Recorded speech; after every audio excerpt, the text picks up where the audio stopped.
Welcome to Clean Plates, where every bite tells a story. I'm Brian Romaine, joining you on a culinary journey to understand the whys behind our diets and desires. Welcome to Clean Plates, where every bite tells a story. I'm Brian Romaine, joining you on a culinary journey to understand the whys behind our diets and desires. Today joining me is a good dear friend of mine, Mr. Scott McDonald. Scott, how are you doing today? Hey, I'm doing great. Super happy to be here. I'm excited to be part of this fabulous podcast. Thank you. No, I appreciate that. I have been sort of cultivating this conversation in my mind for such a long time now that it's really cool that we got to meet in person last year and really just sit down and, get to know each other as people. And now it's really cool to have a full 360 of just being able to live every aspect of wanting to have more conversations with you as a mindful chef, as a home cook, and someone who can kind of do it all, private cooking, as well. And so I am just so thankful to have this conversation with you in general. Yeah, me too. I mean, it's super funny how it worked out, from getting introduced by Sean to, having some quick phone calls, and then we turn a corner and we're both at Running Man unexpectedly. And, it was a great event. So happy we were able to meet in person. And, I don't think we ever, besides our phone calls, really dropped in pretty deep after that. So excited to have this combo. Yeah, no, absolutely. As well as starting this podcast, it was really cool to be able to, have a lot of different people to interview at first. And now I'm starting to get into the super juicy conversations with people who are very involved with food and have a very strong relationship with food themselves. So I'm just, again, to double down, just so grateful to have this whole conversation tonight. Yeah, me too. I mean, I saw this coming. I was super excited and hoping that you were going to ask me. So, no, of course. Yeah, here we are, man. You definitely top of the list. Yeah. So what initially sparked your passion for cooking as a young man, or did it come later in life? It definitely came later in life. It's a super funny story. I grew up in your typical Irish Catholic household, in the 90s, my parents just trying to do the best with the information they were given and what the food industry was at that time. They weren't the best cooks, though. They know I say this, love you, mom, love you, dad, but they weren't the best cooks. So I had a very interesting relationship with food off the bat.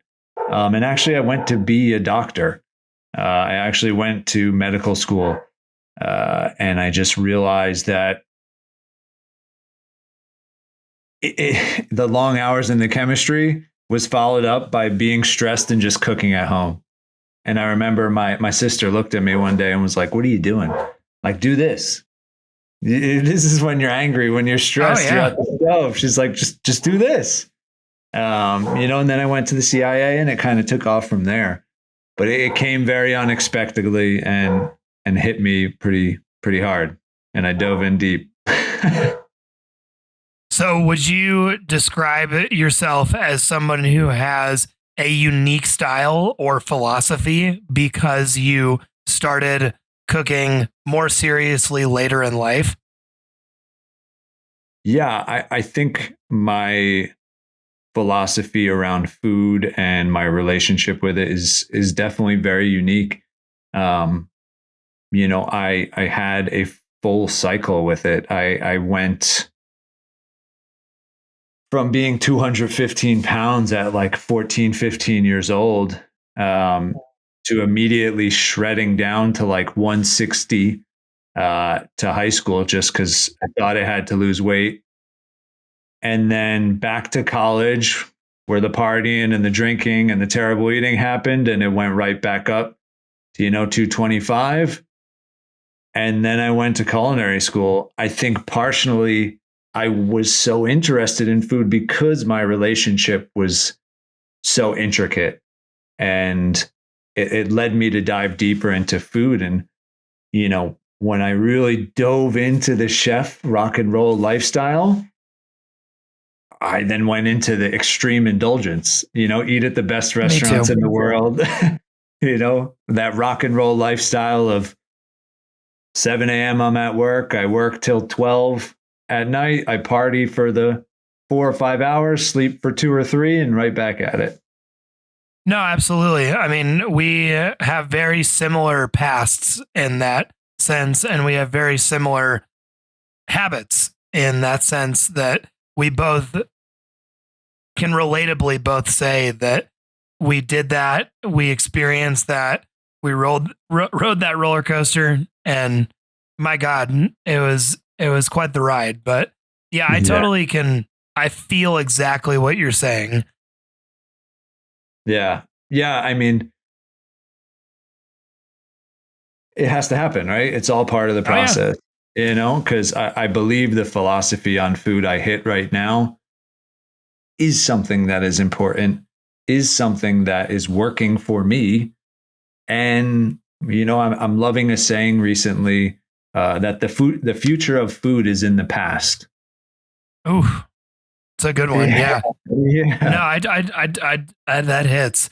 I mean, I hear what you're saying though, because I mean, I feel like every cook or chef or baker, whatever your passion with food is, you have to go through a grind with it, because it is not simple until you make it simple. And I know that's like hard to understand, but it's like kind of like reading music. Like it's one of those things where if you look at a recipe book, it's going to look very foreign to you if you're a teenager who has no idea about measurements and things like that. But at a young age, you and I both saw influences, and you at an older age decided to execute those, and now can, recall recipes, all sorts of measurements. You have all the necessary tools in the kitchen, a mise en place, if you will. It's all there. It's all a spoken language now versus how clunky it was before.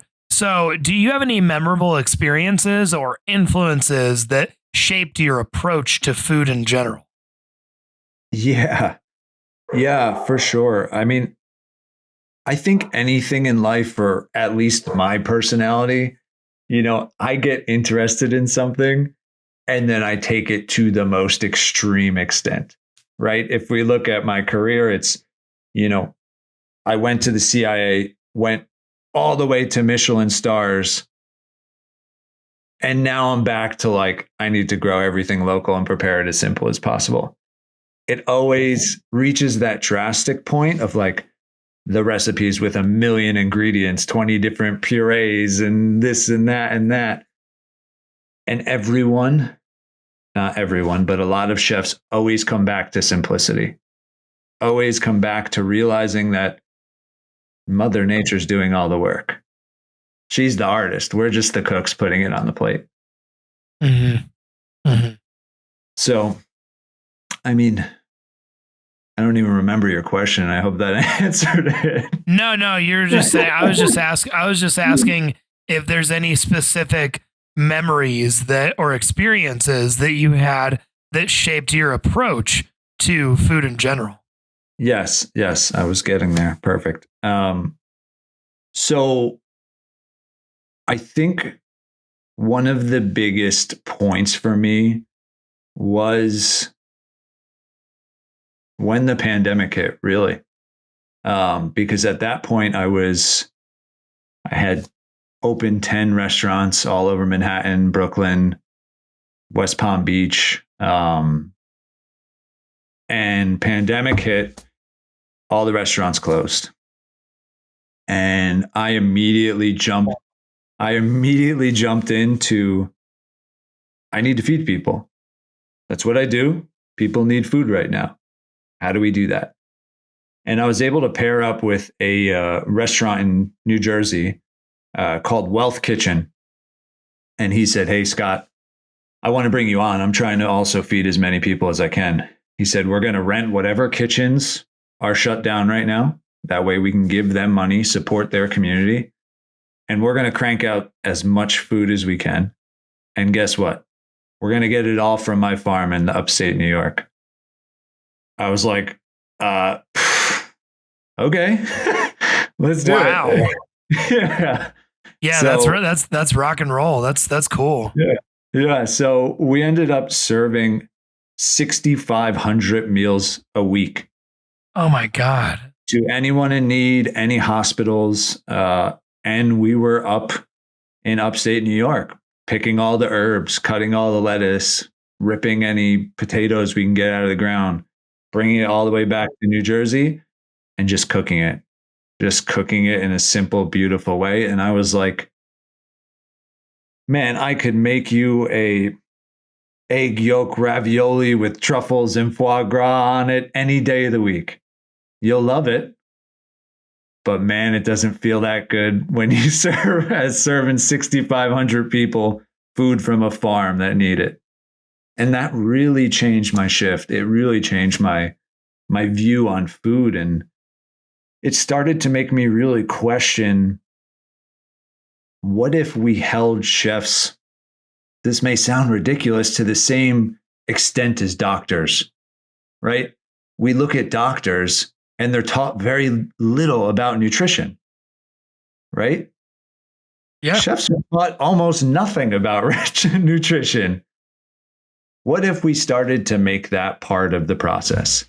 What world would we live in when we were feeding people good food as opposed to this current state of the industry, which is not pretty?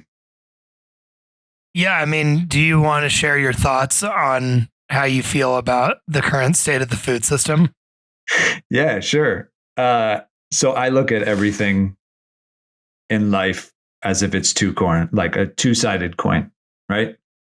Life can go in either direction. You can focus on the very bad, or you can focus on the very good. They're both happening at the same time. It's just where you want to put your energy, right? And when it becomes something that's a hobby or a career, you need to look at both. But I always focus on the good. And we could talk about both. But the reality is that as horrible as the world, Instagram, all these big companies, the monocropping, the glyphosate, the processed food, all of that, there's also the other side.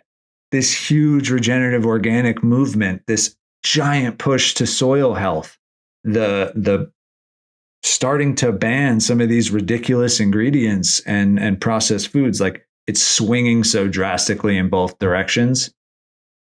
And I think you and I know that in the end, people are getting sick, and it's going to end on the good side. It has to end on the good side. I agree.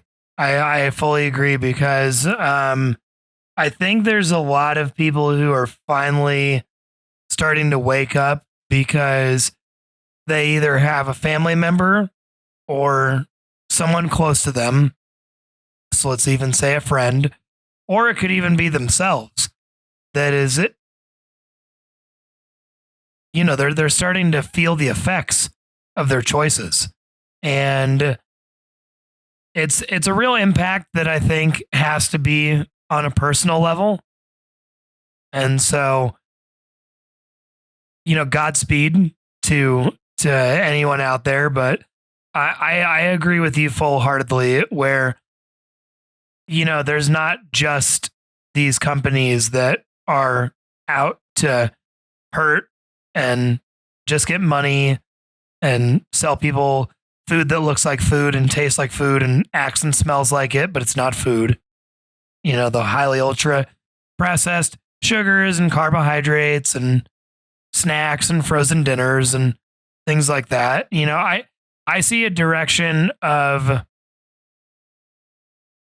more seed oil free and grass fed options in frozen, convenient things. There's a company that I talked to a few weeks ago that's called Seed Oil Free Fries, and they're coming out with frozen fries that are avocado and tallow fries that you can buy in a bag, just like you buy Ore-Ida or any other frozen French fry that's ridden with, seed oils and other, there's the macros just are way upscaled, just so much sodium, a lot of processed potato and other ingredients that don't even make up what a potato is.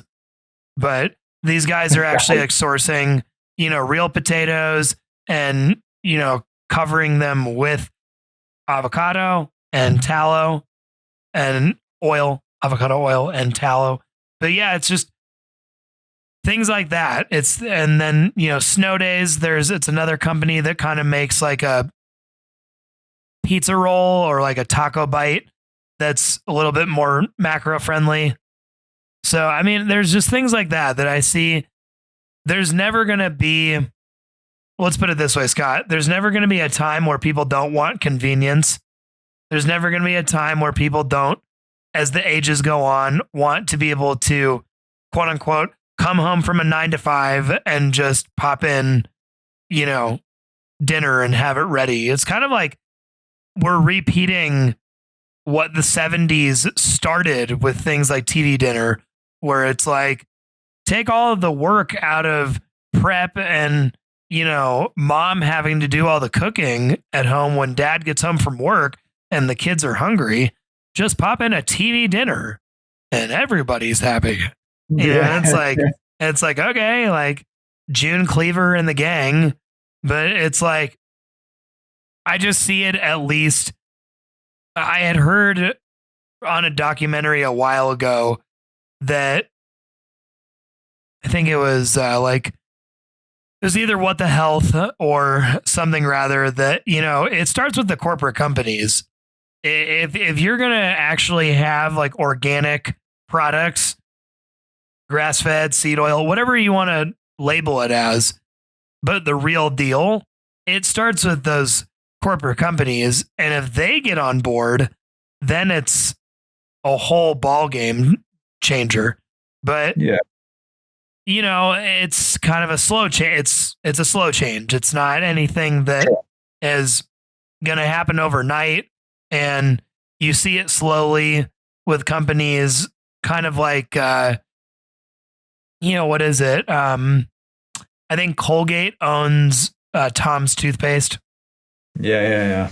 So it's just like things like that where you may be doing a little greenwashing, but you're at least trying, and trust me, I'm not speaking for Colgate or anything of that matter. I'm just saying that it'll be a lot easier to convince people that something is available and good for you if it's out in the real market space, if it's in the actual grocery stores that people shop in, because it's just so hard to convince people to support local.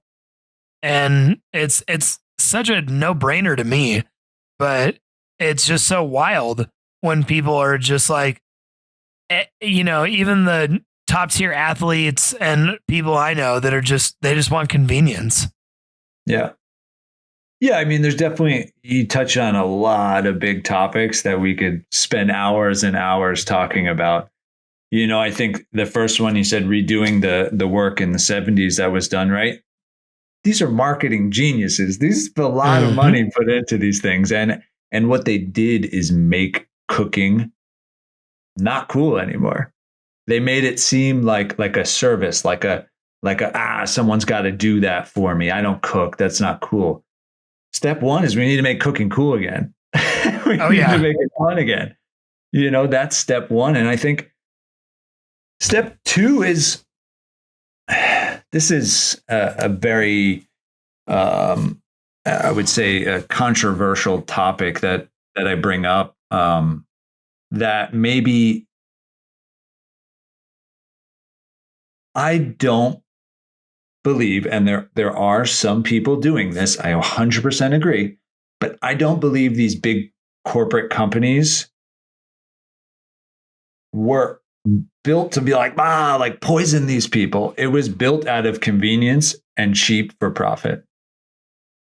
We didn't want to grow and we didn't want to cook anymore. So they provided that service. That's where it originally first came. And I think they didn't know how bad of a job they were doing giving that food up. Oh, yeah. No, I know what you mean, because there's like the food science aspect of it. Yeah. Yeah. And I think we're going to do it again. If you want me to be frankly honest, yes, we're going to get rid of the seed oils. We're going to get rid of the ultra processed potato starch pressed in a mold to look like a French fry. We're going to get rid of that. But there's going to be scientists adding whole new types of shit that we think is healthy. That's just going to replace that. And it ultimately, I agree with you. There needs to be some sort of convenience to food for the hardworking people and for people who don't have time or have big families to feed. There needs to be some kind of convenience factor. And it will be figured out. But we got to get back to real whole foods. That's a main push, man. It's provided by Mother Nature for a reason, right? So it's tough, man. I mean, I see it firsthand. Once we make this switch to profit, speed, consistency, all the things go out the window. So you're not wrong. You're not wrong at all. I mean, the whole aspect of it is there's a bigger picture here. There's a generational picture to look at, because we not only have ourselves, but those that are now coming after us as far as people who we need to look out for. And, kind of piggybacking on what you said earlier about having that urge to feed so many different people and how many people you served, 6,500 a week. It's like there's got to be something that is the straw that breaks the camel's back. And I think it's just a long, long piece of straw that's going to take a long time to break. So but I fully agree with you in the sense that there's going to be a pop or a boom or a big change where these things just start to sort of change on their own. And we just start seeing these options more available. We start seeing more whole ingredients in things. And you start seeing restaurants change their tune. You start seeing fast food establishments change the way that they source their ingredients. Yeah. And, speaking of sourcing, how do you personally, go about when it comes to sourcing ingredients? How important is quality to you? That's a perfect segue, because I think the conversation we're having segues perfectly into sourcing. We need to get back. Well, first we need to get out of this mindset of I'm going to build this farm to feed the world. Single plantations and plots and big acres and monocropping isn't going to, you can try to feed the world, but imagine that crop that's coming out of it trying to feed the world. We need to come back to communities. We need to come back to the places that are like white oak pastures, family run business, figured out how to do it right, built the entire town back, right? Now from that one place, restaurants, other farms, right? Now that whole place is an agricultural destination for people. Imagine if that was taught in every state and just stapled out. What that's going to do is basically it's going to provide the best quality ingredients, transfer the less, which ensures the freshest, the connection to soil for our health, and then we build good restaurants around those agricultural centers that are helping the farm build the economy. And it becomes a complete cycle there. Jobs there, we get back into farming and our connection to our food. But that all comes to sourcing. And one of my favorite things, and it's a service I offer and something that I love trying to guide people through, is give me your zip code. Where are you? I will find you or help find you the best produce, beef, fish, dairy, water in your area. Because there's pretty simple ways to do it. There's a website, regenerativeInternational.org. You go on, you punch in your zip code, and you can select what you want. I need eggs, I need beef, I need produce, anything. And it'll show you all the surrounding farms. You go right to them. Hey, what are your practices? Are you spraying? Chances are, if they're on that website, they're regenerative, they're organic, they're top tier stuff. There's findthespring.org, which will find you a natural local spring that's tested by a certain member of the website or community, and it'll be fresh water. You know, it's out there. It just requires the legwork. But once you set it up in this manner, my beef is taken care of, my eggs are taken care of, my raw milk is taken care of, my produce is taken care of. Produce is a CSA, community supported agriculture. So every other week I get a box of the freshest produce dropped off right to my doorstep. My raw milk, illegal in New Jersey, so I'm not going to mention where I'm getting it from. No, I get it. No, I understand. Yeah, but is a subscription pickup behind someone's house, you know, and it's made properly. My beef is 10 miles down the road. It's a beef share. I go see the cows. Every month, I split a cow with a bunch of people, you know, and it's there. It just requires the knowledge to find these websites and source it properly. And my thing is quality is king. That's it. It'll bring all the health issues. You get good quality stuff. And I know it brings up the topic of, organic is very expensive. It's not accessible to everyone. Kind of. Yeah. Go to the farm. Because guess what? I go to my chicken farm to get the eggs. Her eggs are $7. And guess what? I've been buying from her for 6 months now. So now they're $5 and I get the occasional duck egg. You know? Today's episode is brought to you by SAPS. You know, staying hydrated is crucial, whether you're working out, working hard, or just going about your day. SAPS is not just any hydration drink. It's packed with electrolytes and essential minerals like sodium, potassium, and magnesium that help you rehydrate faster and more effectively than water alone.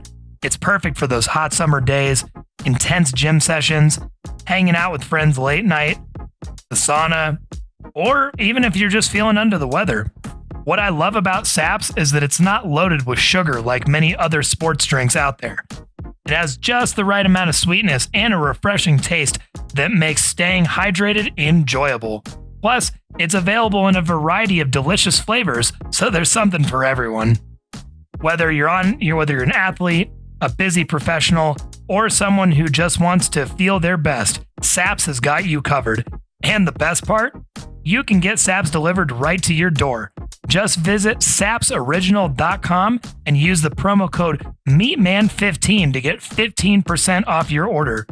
That's sapsoriginal.com and use the promo code MEATMAN15 to get 15% off your order. So why wait? Hydrate smarter and feel better with Saps.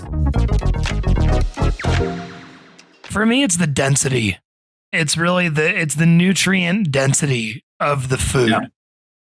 It's like I need to eat less because it's coming from such sources that are so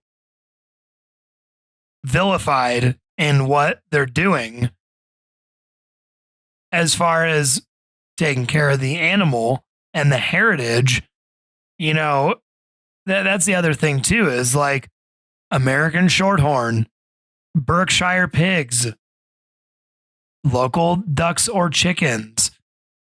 You know, those kind of things are really what we've always thrived on.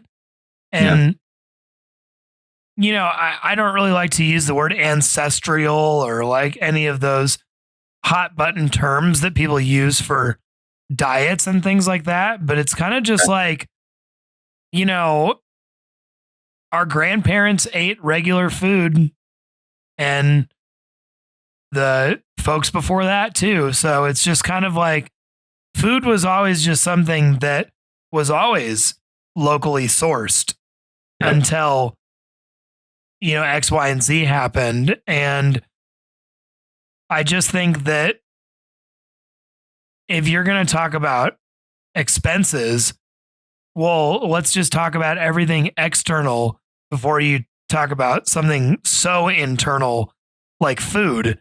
You know, how much do you spend at the bar every month? How much do you spend going and eating out? How much do you spend on food being delivered to you? How much, you know, it's kind of just one of those things that's like, if you do the legwork, like you mentioned, I think you'll find more of a value in voting with your dollar in the sense of getting things like local beef, raw milk, other raw dairy, flour, or other sources of grain from local purveyors to make your own bread. That's my new favorite one. I got lucky enough, they just opened a local mill down the street where they grow all their own grains and mill everything on site. Oh, absolutely, baby. That needs to happen across the U.S. Anyone that's take care of that one. Oh, yeah. I'm tired of it, but, you know, buying Bob's is good, but like Bob's Red Mill or whatever. But, man, I wish that could be like a, you know, I wish life could be like old school medieval video games where you mill your own flour to make pies. I mean, but you're right? Like how much also do you spend on your health from not eating, right? You know? Yeah, and it's not even not eating right. It's just not eating what's right for you, because we just have so many, you know, conveniences that you can throw a rock at, and you can go and get a greasy burger, a burrito, you know, other things that are not great for you. And, you know, and when I say like burrito, I mean like Taco Bell and, you know, chalupa wrap, all those things like that.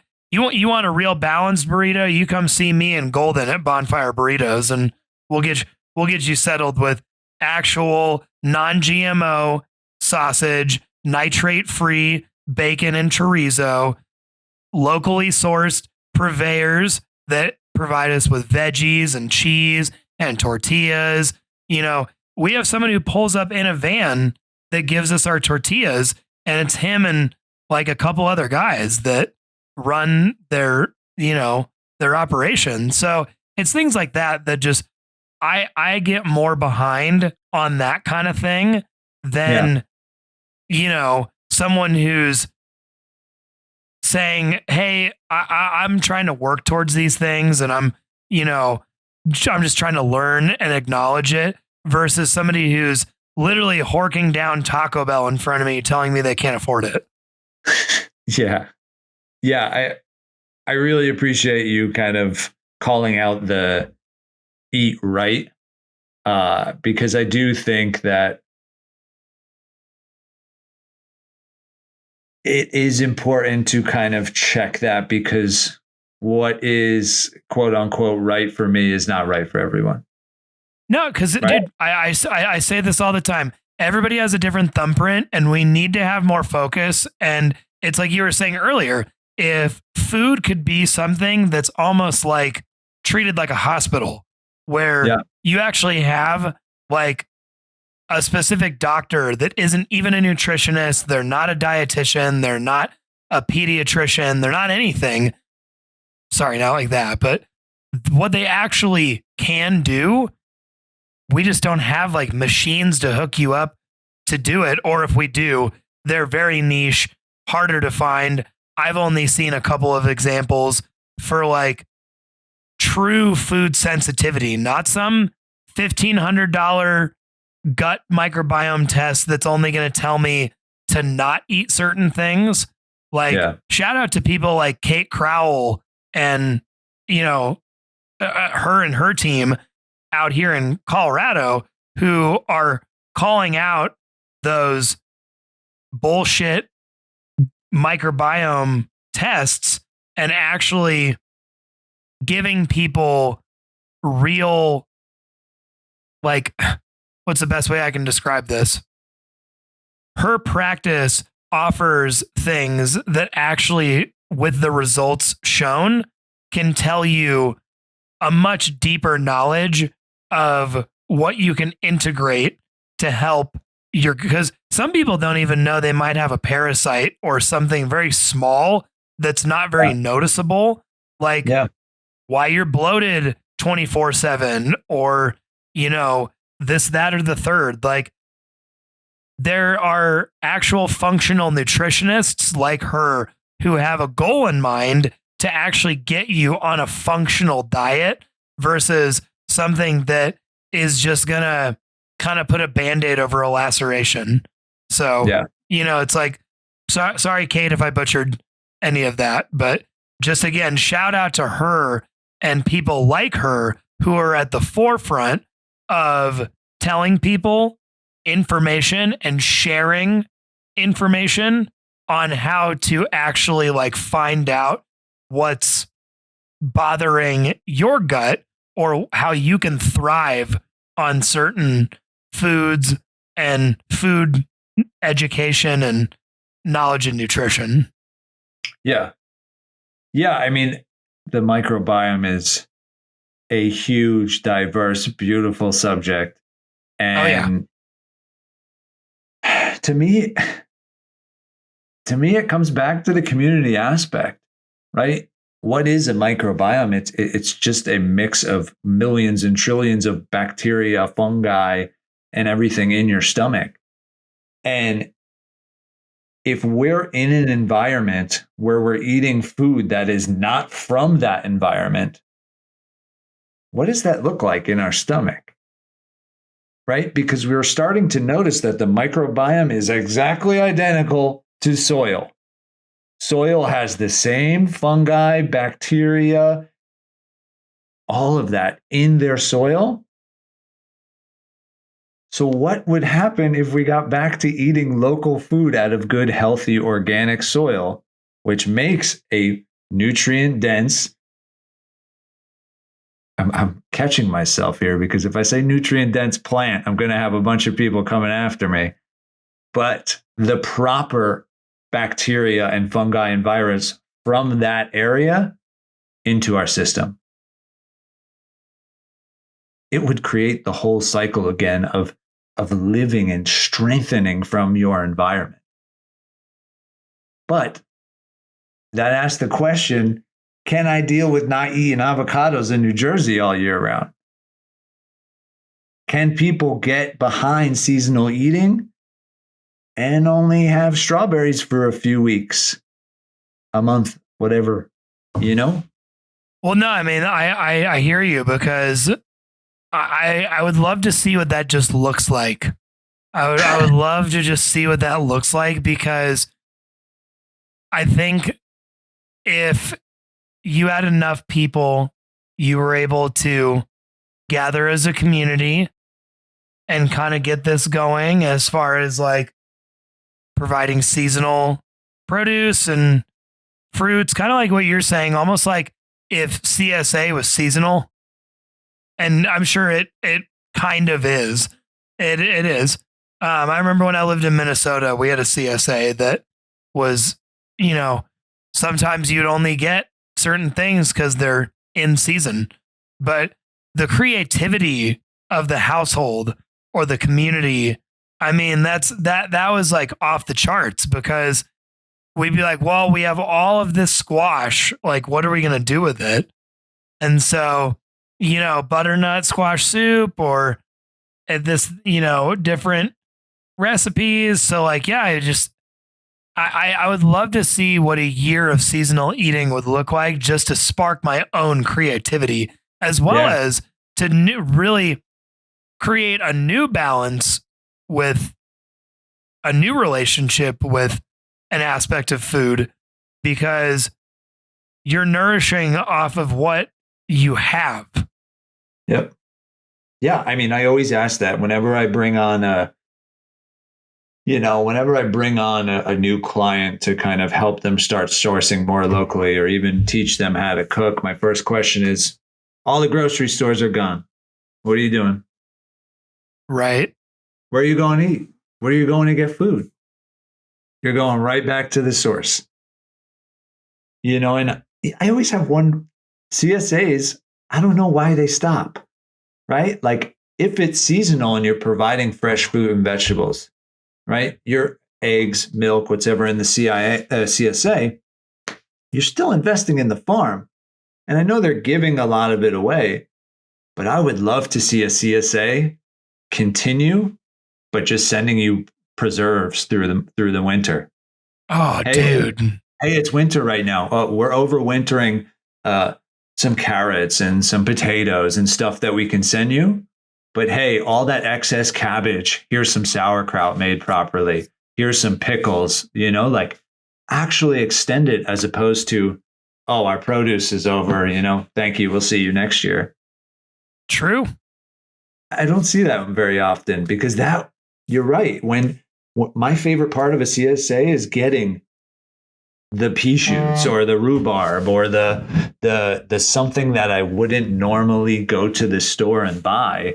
And it's like, oh, I got to figure out how to cook this. It's the same thing with the beef shares. How often am I going to go buy short ribs? Probably not very often, but it's coming with my beef share now. So now that is not only giving me something exciting to cook, it's boosting the collagen content that maybe I wasn't getting before, you know, and it brings a lot of excitement from a chef perspective. No, exactly. I mean, I get it because I'm trying to develop a better relationship with food in the sense where recipes are kind of like a spoken language between me and the food. And I think that's been the hardest thing I've ever had to tackle during a stage interview is if somebody just wants me to cook something from the kitchen and I've never cooked in that kitchen.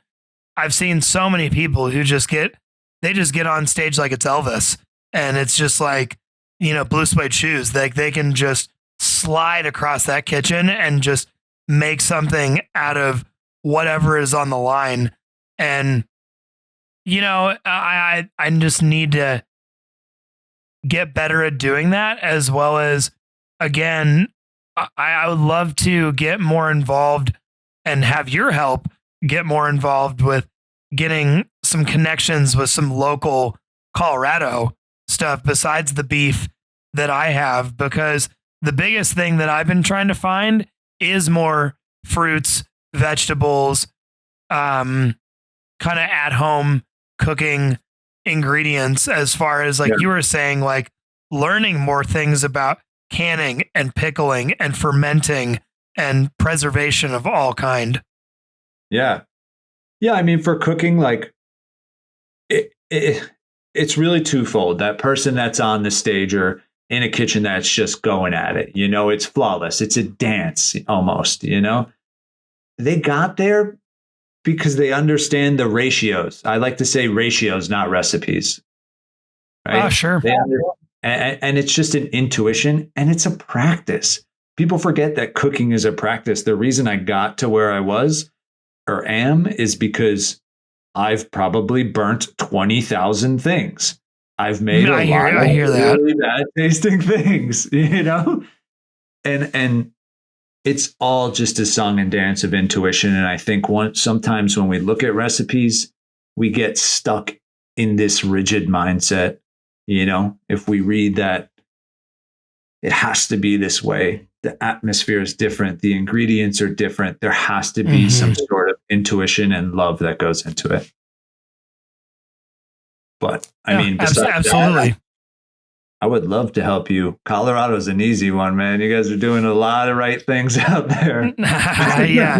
No, but yeah, Jess and I just definitely want to get more connected with some of our local purveyors and get some more relationships going with some different people. And we would love to have you be a part of that. I would love it. I'd be honored. Absolutely.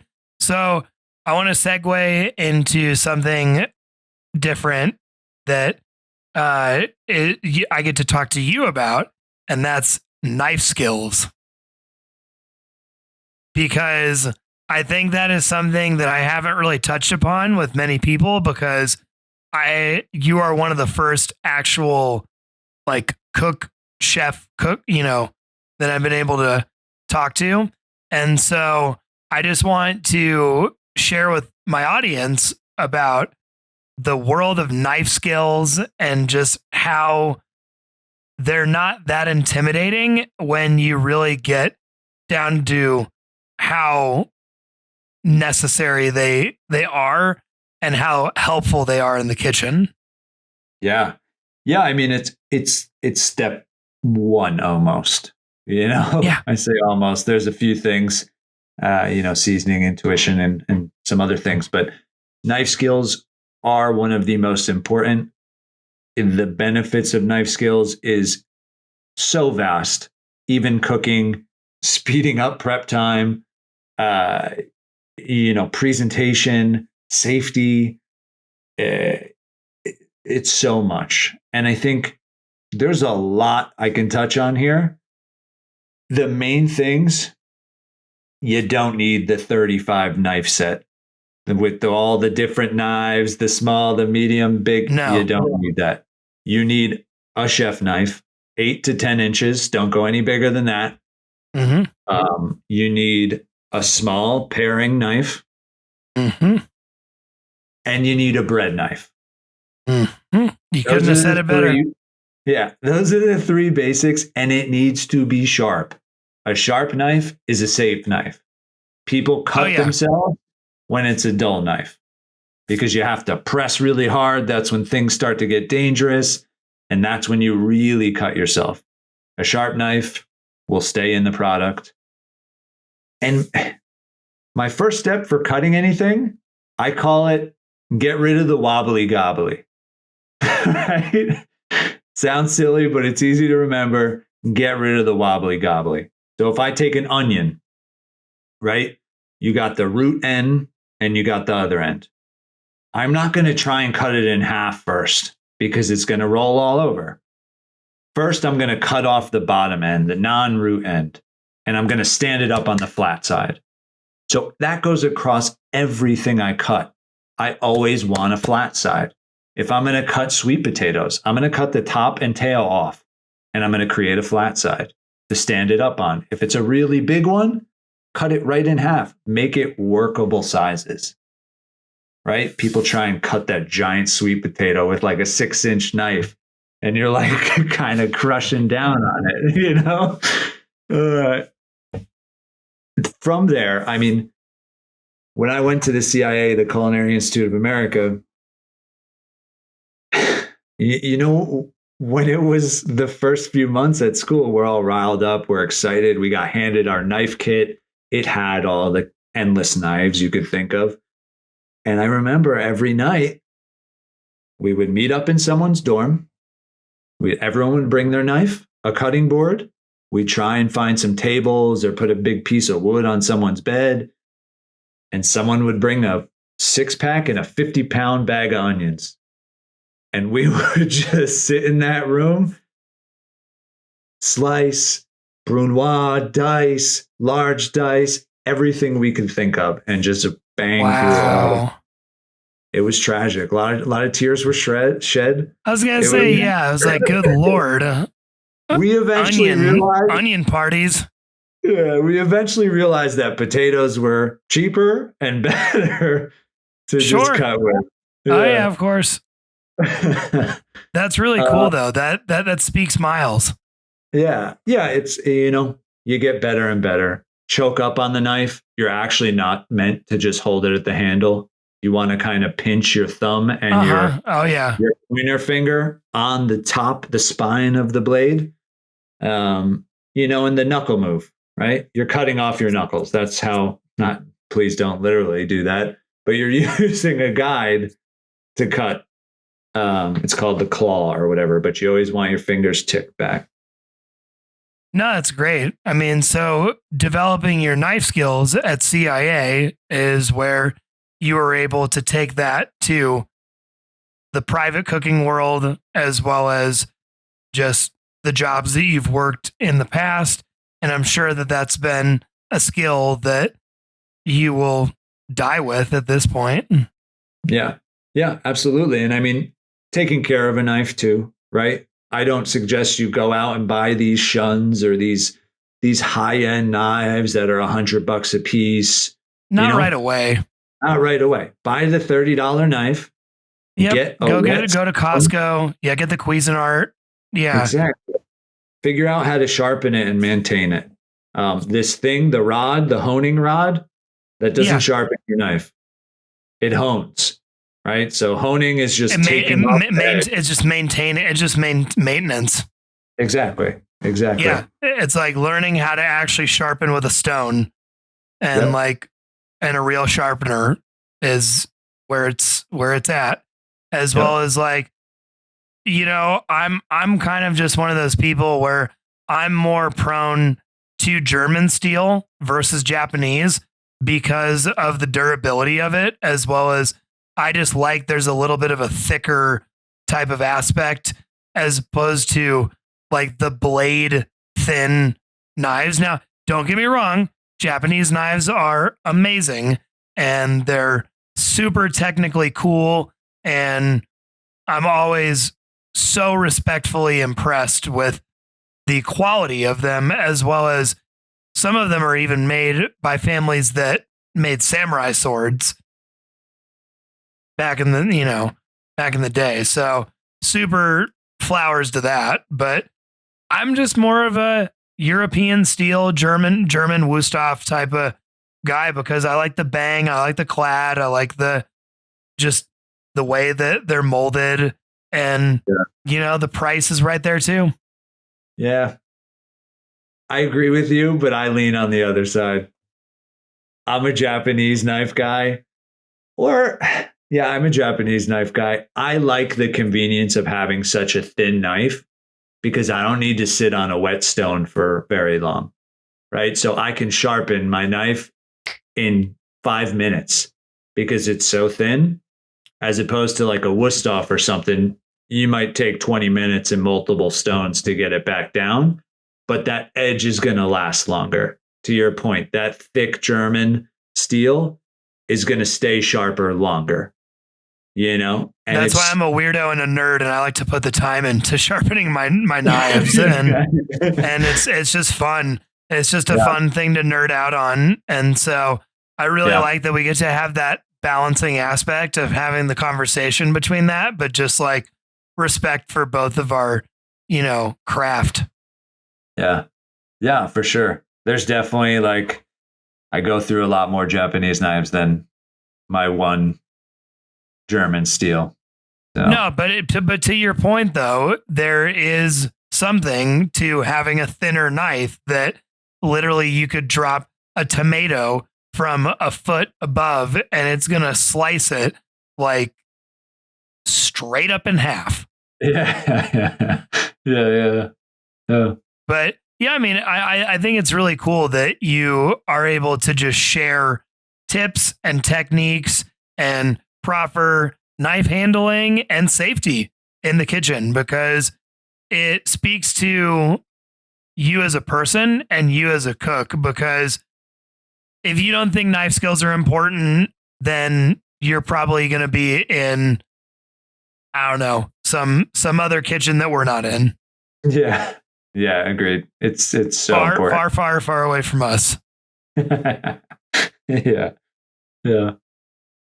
But yeah, I mean, so for me, it's one of those things with knife skills, sourcing, having these relationships with food yourself, as well as just making memories is what it sounds like, because you're developing these skills, you're bringing these home, you're teaching Bree how to, do things in the kitchen. And it seems like you both can, do some pretty wizardly, cooking.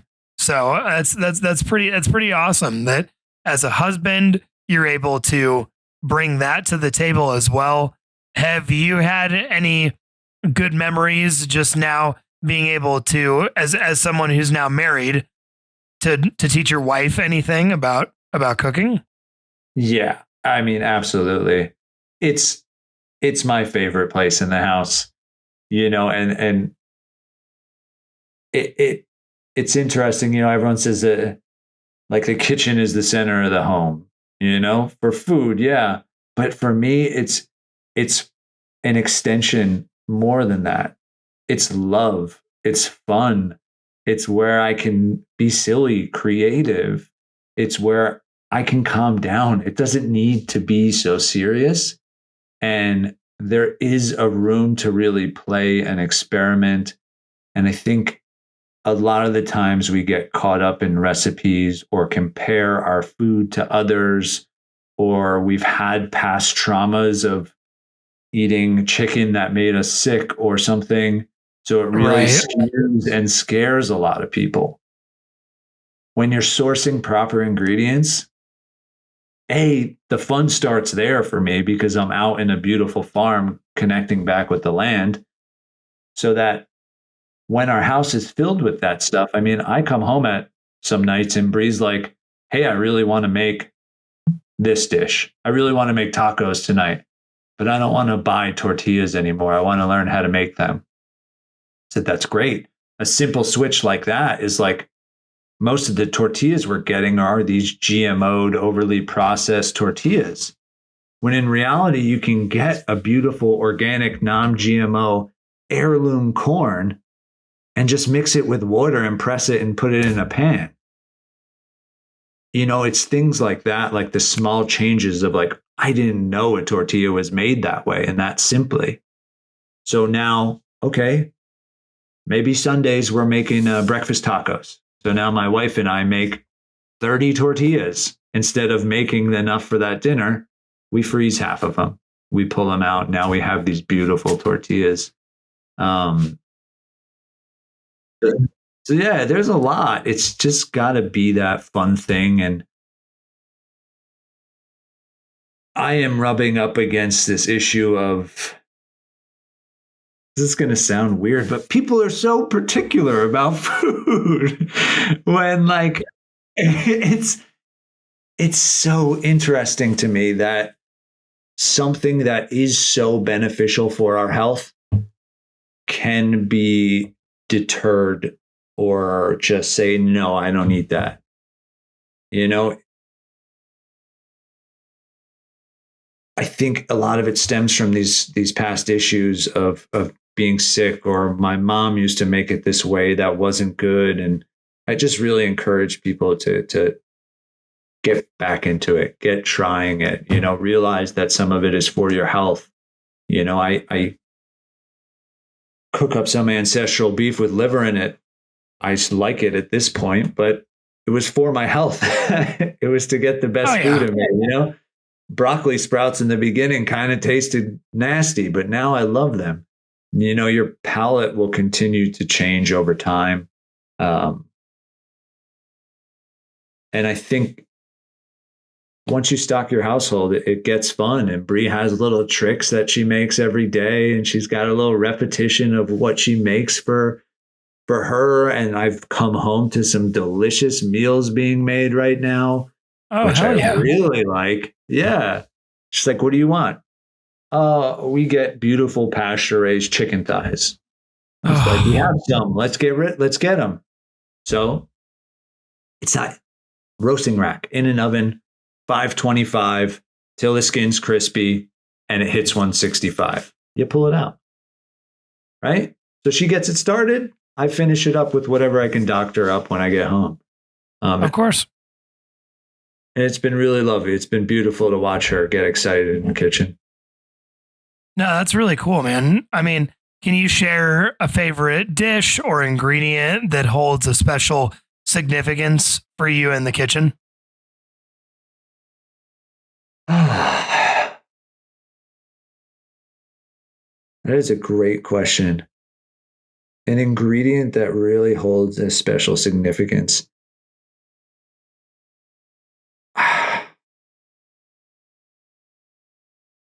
I know it's very trendy right now, so I almost am hesitant to use this as my example, but I just love broccoli sprouts right now. Hey. There's something about broccoli sprouts being able to be grown in a jar on your countertop throughout the whole year.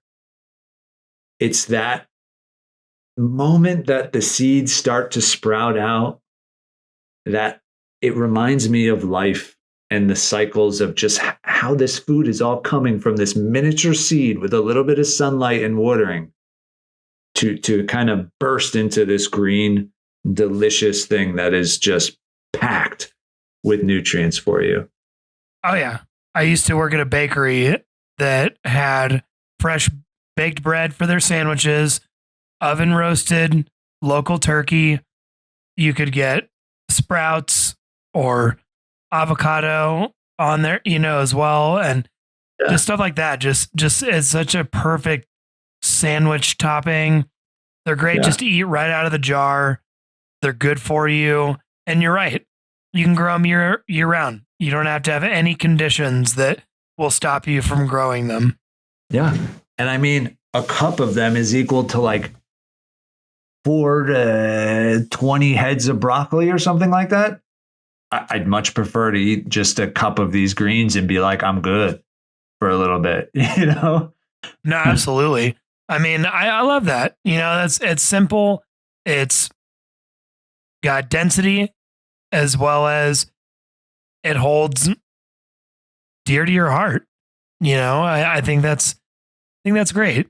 I mean, because what people experience when they eat your food is kind of what you're talking about in general. Is you're hoping to get this experience out of someone, this reaction of I did the legwork to put all these things together and get all this locally sourced food, and you're my friend, and so I'm sharing it with you because I love you.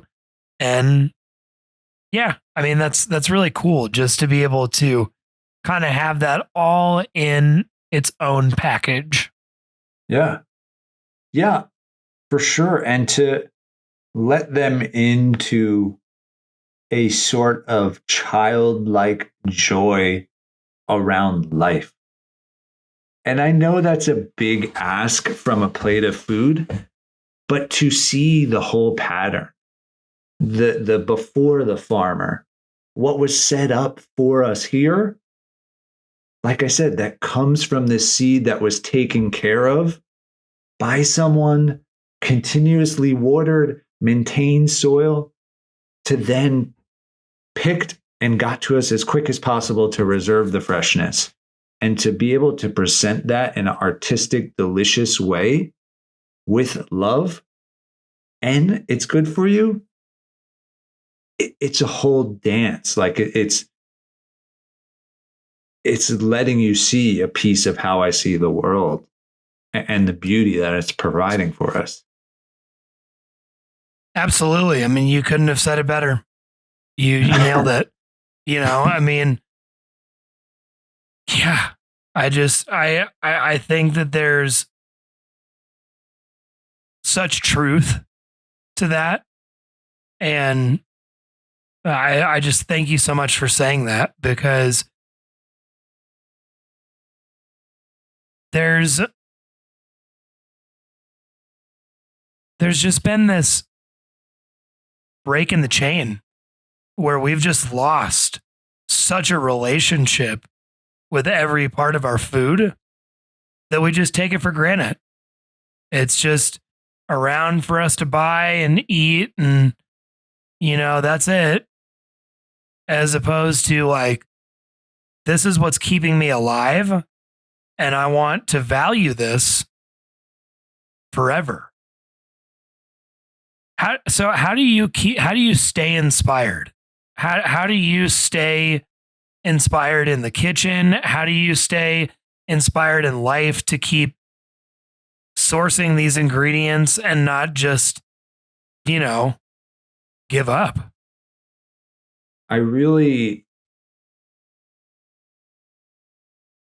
It's interesting when you bring into what you just said of we're losing our way with our food, right?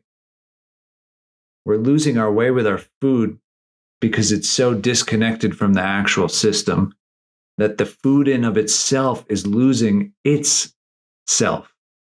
And when we are having it, that not only the chemicals, or if it's poorly taken care of, or it's been sitting on for a shelf for so long, or covered in some peel, wax, something like that, when that goes into us,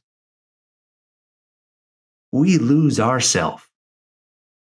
Our microbiome gets destroyed. It's our second brain. We lose who we are.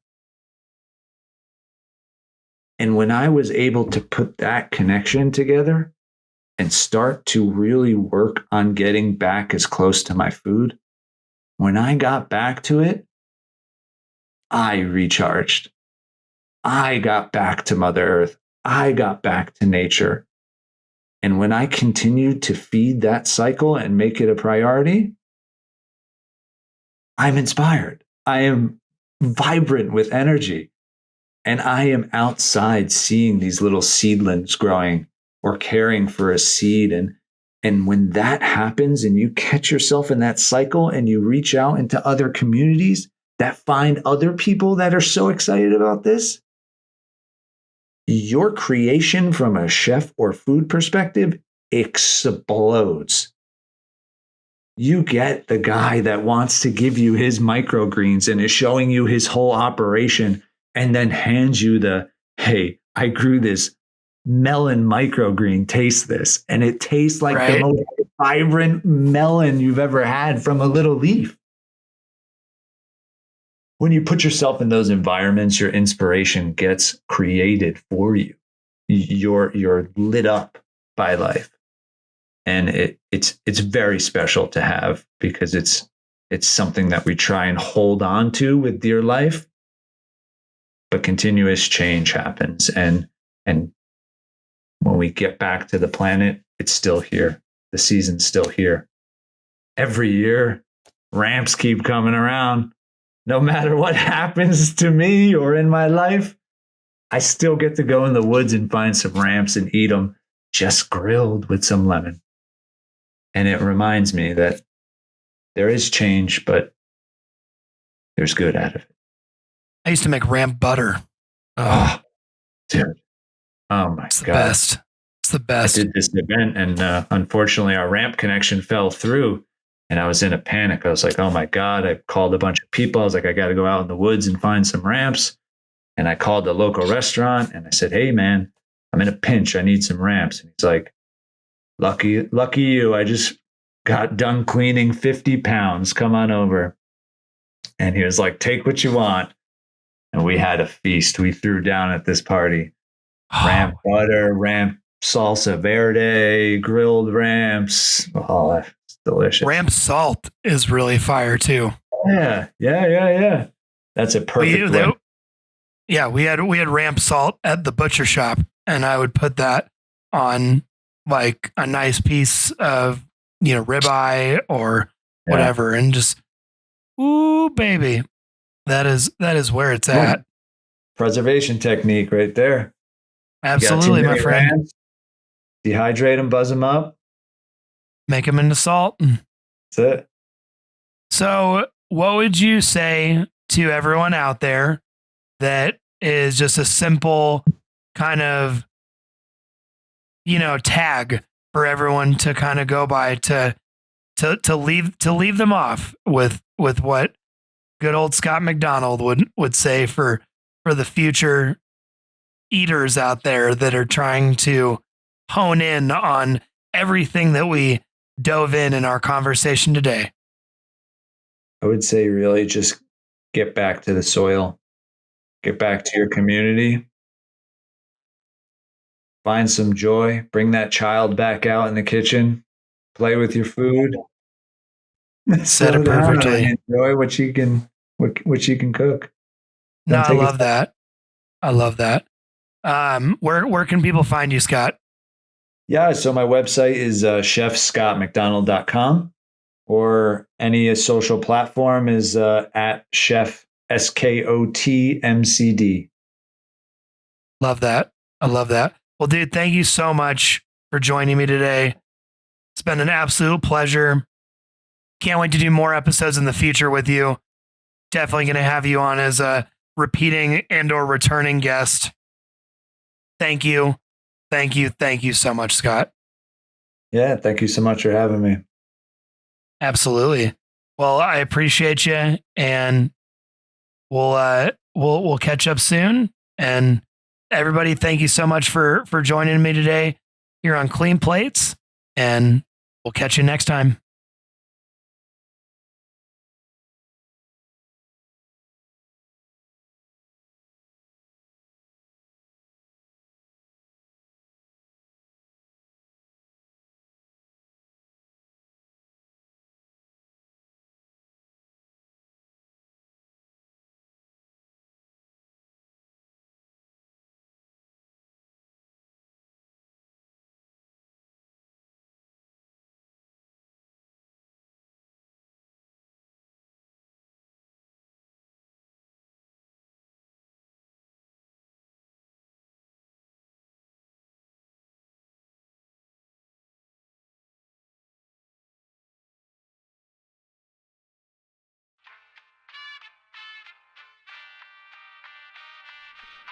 Thank you for joining me today on our flavorful journey here at Clean Plates.